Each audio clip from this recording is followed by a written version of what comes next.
You know, the free will thing keeps popping up. You mentioned free will the other day. I would be happy to speak to that, maybe bring a little more clarity. Okay.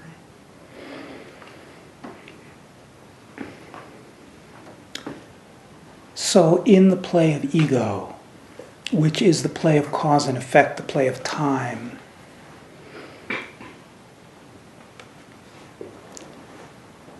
in that there is no free will.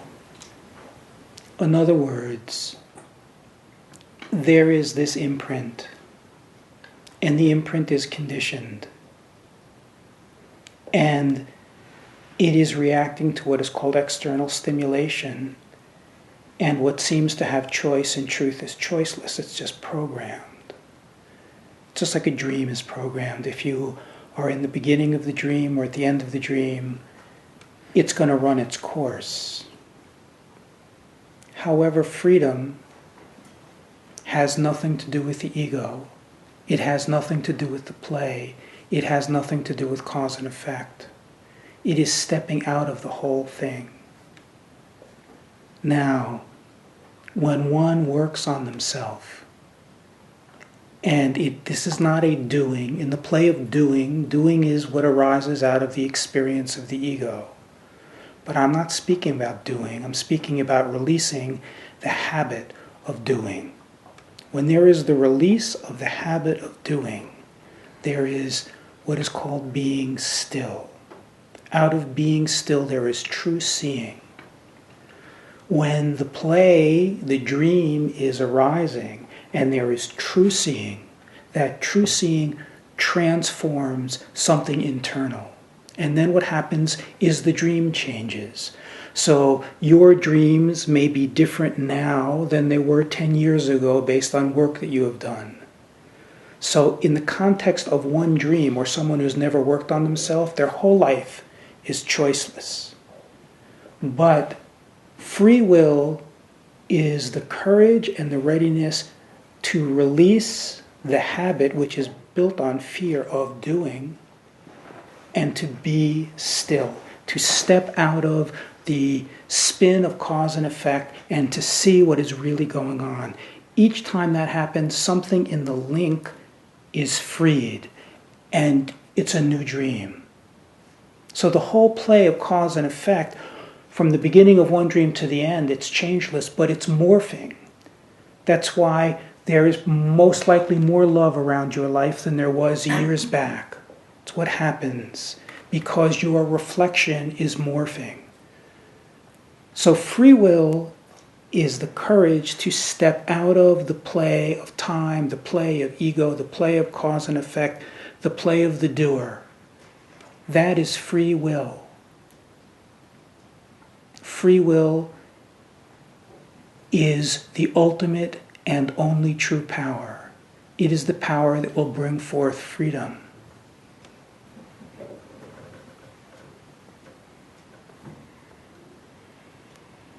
Cause and effect ultimately are recognized to be only trinkets for the ego.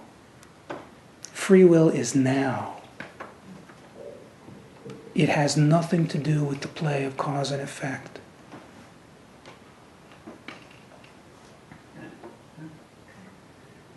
You're very welcome.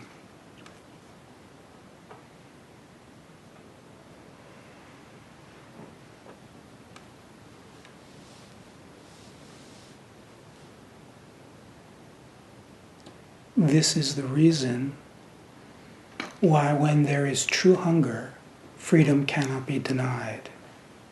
It is not arbitrary. That's what I was looking at. It kept coming up because of that.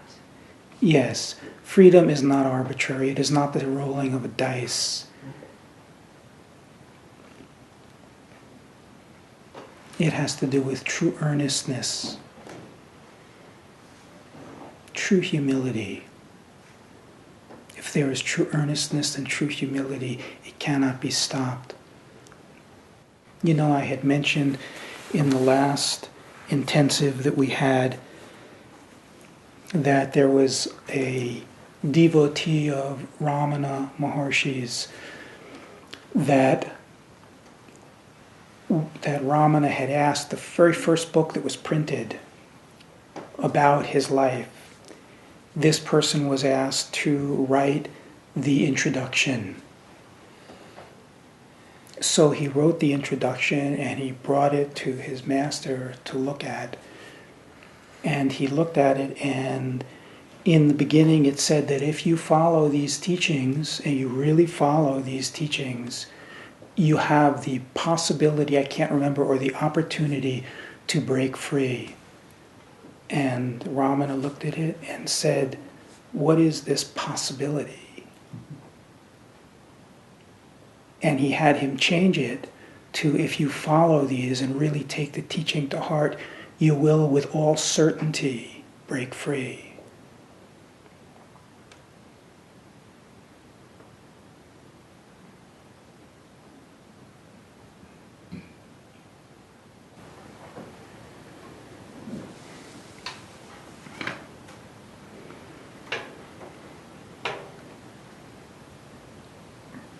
It is the grace of God, free will.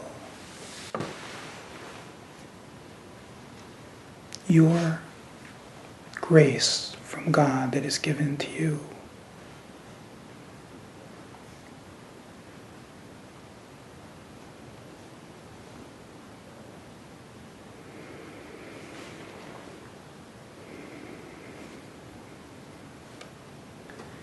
Can you speak about gratitude? You know,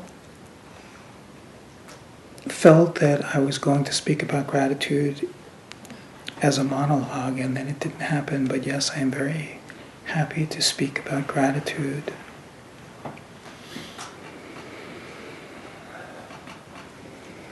You know, in the beginning, the sense of gratitude arises when things feel good. And that is the way it is for even very serious spiritual seekers in the early stages. And then, over time, seeing the results of the times that are challenging, when there is free will pointed in an unflinching way, when there is true surrender, when there is true humility, then the byproduct is every time there is a phase of burning, there is a much deeper taste. So there begins to be a sense of gratitude for the times that are more challenging. But ultimately, true gratitude, when the process of freedom begins rooting itself, and I think this is the case for most here, is there is a sense of gratitude that arises that has nothing to do with anything. It is just a state of gratitude. If it is not the case now, it will be. And it is not gratitude for something. And if you fall into it, what is discovered is it is the gratitude of the self to the self. It is the gratitude of love unto love. It is the gratitude of freedom unto itself. Once this becomes unchanging, then the body can be going through anything. The body can be going through times where it's feeling really good, or the body can be going through times where it's feeling like hell, but there is still this gratitude. And it is not gratitude because it knows that the body is going through hell and it's eventually going to offer something. It is self unto self. It is this piece that has been broken out of the box that remains as the ground. A constant state of gratitude.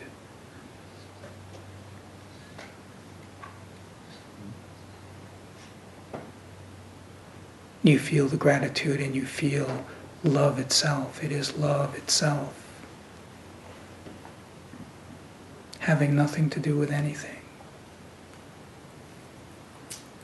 Unchanging.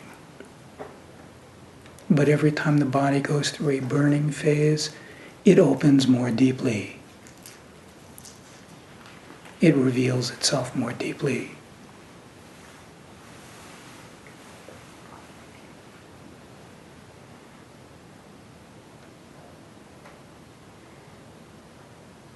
Gratitude in its truest sense has nothing to do with anything.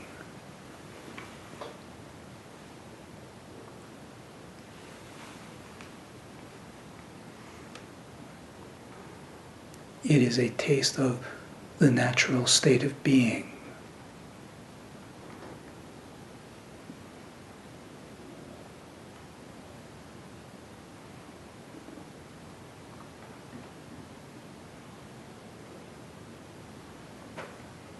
The more you fall into it, the stronger your relationship with it. The more alive it becomes.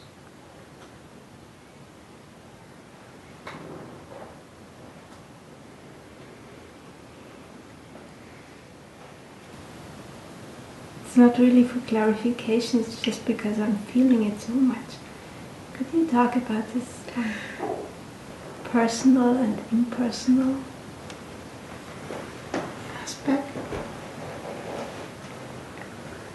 Because my love for you is so extreme, but it is totally personal, and at the same time it has nothing to do personal. Yes. Yes, I will use the language the way I use personal and impersonal.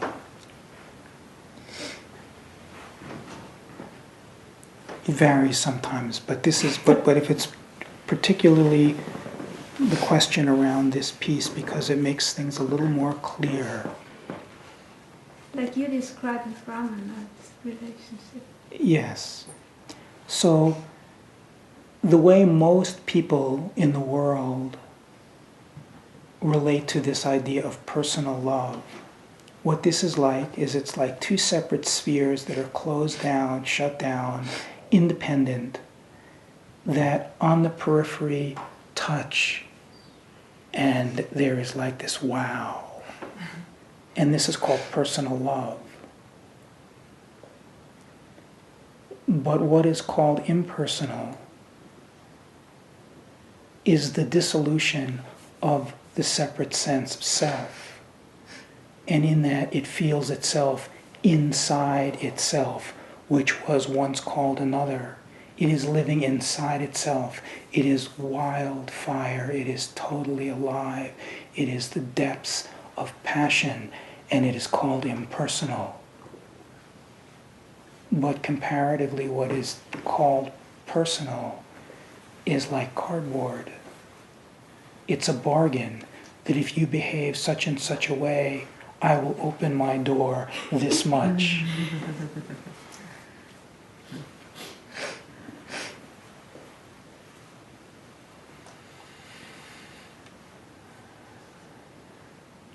It's saying to you, I love you so much, and then when the friend comes over, all there is complaining.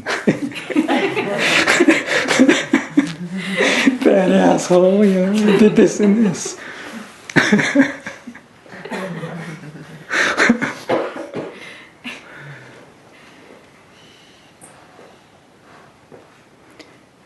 There is nothing that feels more personal than impersonal love.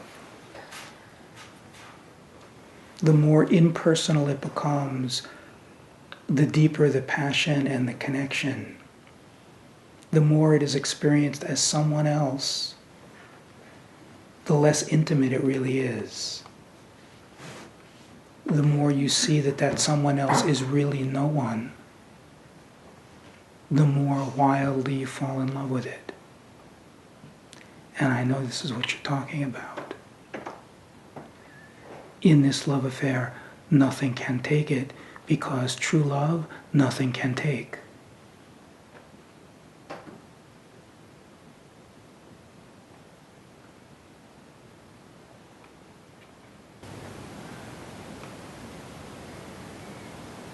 The injuries that happened to the child, even though these are injuries that are only inside. They're not, has nothing to do with anything outside.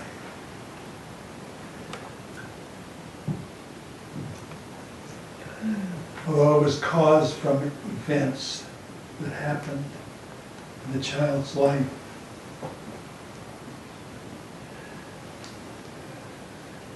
But it's never about outside.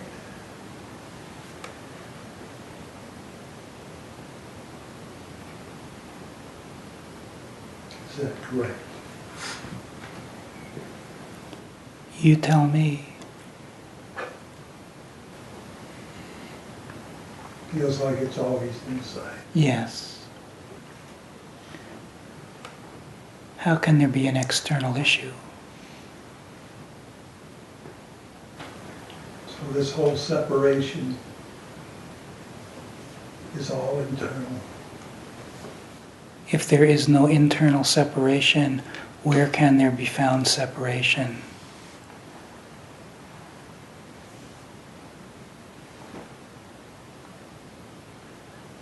When you are reconciled within, then you are reconciled with everything.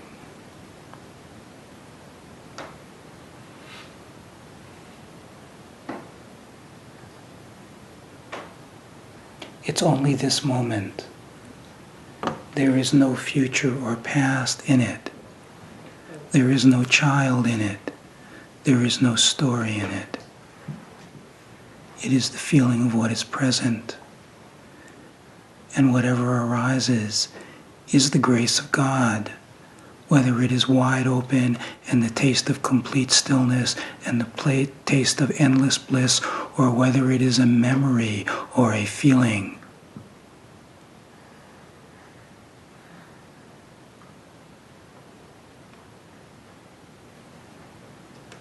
Everything is perfectly designed.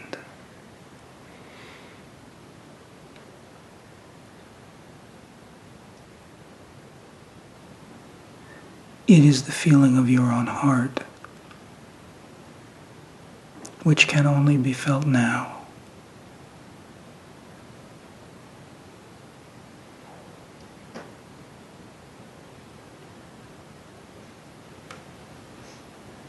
The feeling of this love,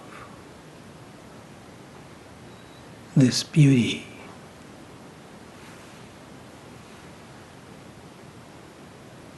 which has nothing to do with anything. And the grace is you can feel it.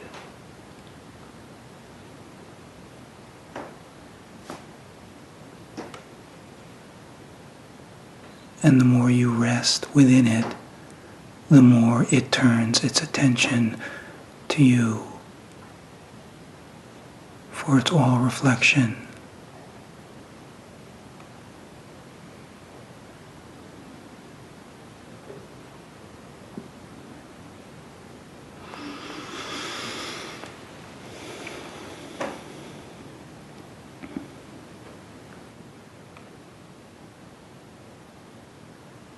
You know, when there begins to be this rooting in the feeling of your heart, in the feeling of your being,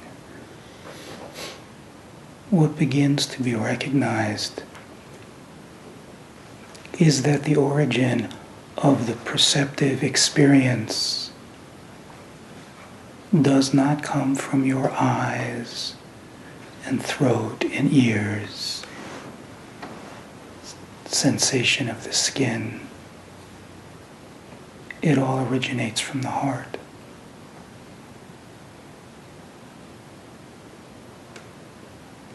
When what is seen is felt in the heart, when what is heard is felt in the heart, when perceptive touch is felt in the heart, the feeling is all the same.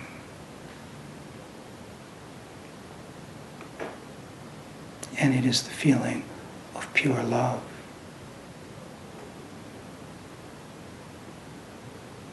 Pure connection. Seeing no longer creates an experience of what is other.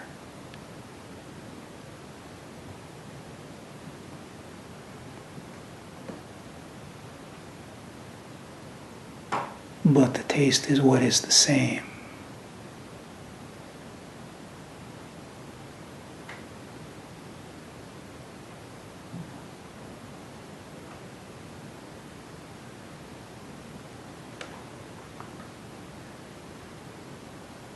And then it is not only the object seen, but all of the space. It is all felt the same. Everything heard, it is all felt the same.